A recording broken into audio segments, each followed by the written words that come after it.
In the stillness of the early morning jungle, a single sound broke the silence, a trembling, desperate whimper. A camera drifts through the dripping leaves, following that fragile cry until it reaches a tiny tiger cub lying helplessly beside a fallen tree, his body weak, his breaths uneven. A team of rescuers steps into the frame, their movements slow, cautious, uncertain.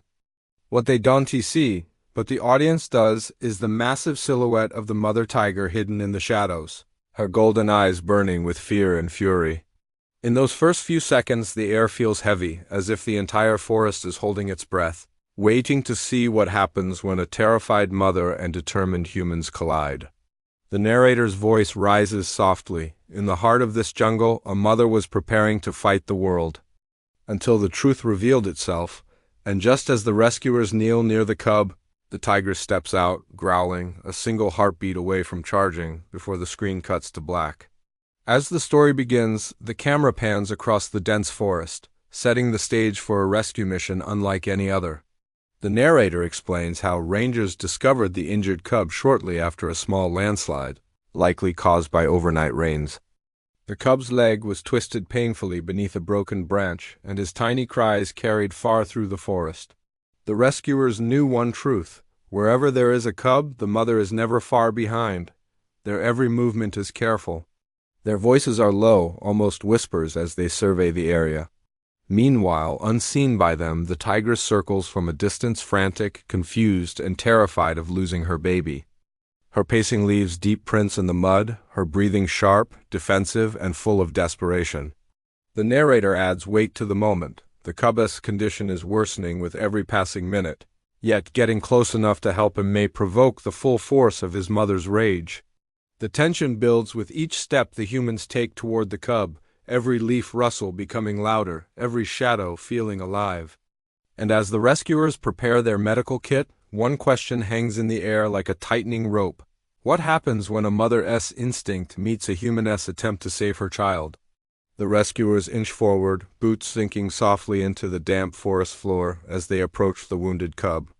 Every sound feels magnified: the rustle of leaves, the soft whimper of the cub, the controlled breathing of the team. But then, the jungle delivers a sound none of them can ignore, a low, rolling growl that vibrates through the trees. The mother tigress steps out from the shadows, her body tense, muscles rippling beneath her striped coat. Her ears flatten, her teeth bare, and her eyes lock onto the humans with a warning clearer than any words. The team freezes instantly, no sudden movements, no loud voices. Just stillness. The tigress's tail lashes the ground, sending dust rising in tiny clouds. Her cub cries again, and she takes a protective step forward, positioning herself between the humans and the fragile body she's fighting to save. The leader raises an open hand, not in defense but in calm reassurance.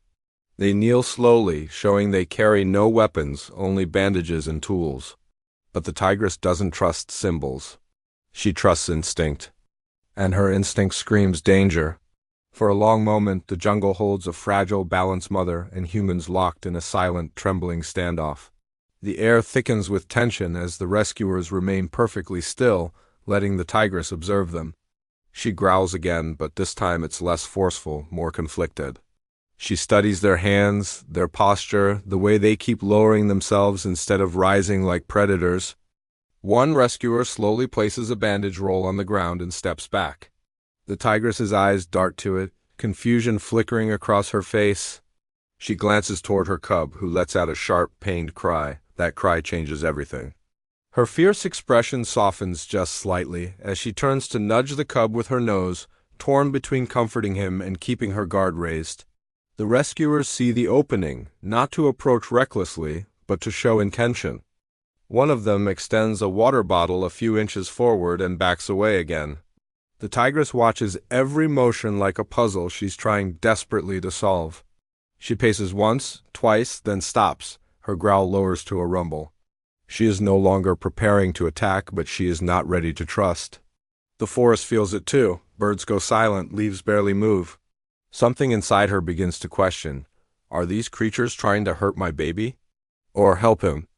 The rescuers take their chance, moving in tiny, careful steps. The tigress doesn't roar this time, she watches. Her breaths remain heavy, but her eyes follow their hands, not their bodies. One rescuer kneels beside the cub, placing gentle fingers near the injury, careful not to cause more pain. The cub whimpers but doesn't pull away. The tigress reacts instantly, taking a step forward, but stops when the humans pause and look at her with stillness. Not threat, she listens, she waits. The humans clean the wound, remove a small embedded thorn, and wrap soft cloth around the cub's injured leg. Slowly, his breathing steadies. His soft, relieved cry reaches his mother's ears. She moves closer, not in aggression, but in recognition. Her pupils widen, her body lowers slightly, and for the first time, there is no growling. Just watching, the rescuers step back, giving her space. She approaches her cub, sniffing the bandage, absorbing the unfamiliar scent of human kindness. Then she lifts her head and gazes at them, no rage, no fear, only understanding. A silent acknowledgement passes between species. She gently nudges her cub upright, guiding him away from danger. And in that moment, the wild and the human share a rare, breathtaking peace.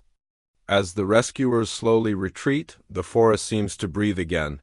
Sunlight filters through the canopy, falling gently over the tigress as she nudges her cub to stand. He wobbles at first, weak but alive, leaning into his mother's warmth. She lowers her head and licks the bandage carefully, as if memorizing every part of her child's pain and healing. Then she looks up one last time, her eyes meeting the humans across a small distance that suddenly feels far less dangerous. There is no growl, no threat, only a quiet recognition, a brief moment where fear dissolves into understanding. Without a sound, she turns, guiding her cub deeper into the jungle, each step slow and protective. The rescuers watch silently, their hearts full, knowing they have just witnessed something rare, the trust of a creature who owes them nothing. As the mother and cub fade into the green shadows, the narrator's voice returns softly. Sometimes, the greatest stories of the wild are not about conflict, but about connection. A moment when two worlds meet, not as enemies, but as guardians of life. The forest closes behind them, and the screen fades to black, leaving the audience with a quiet, unforgettable sense of hope.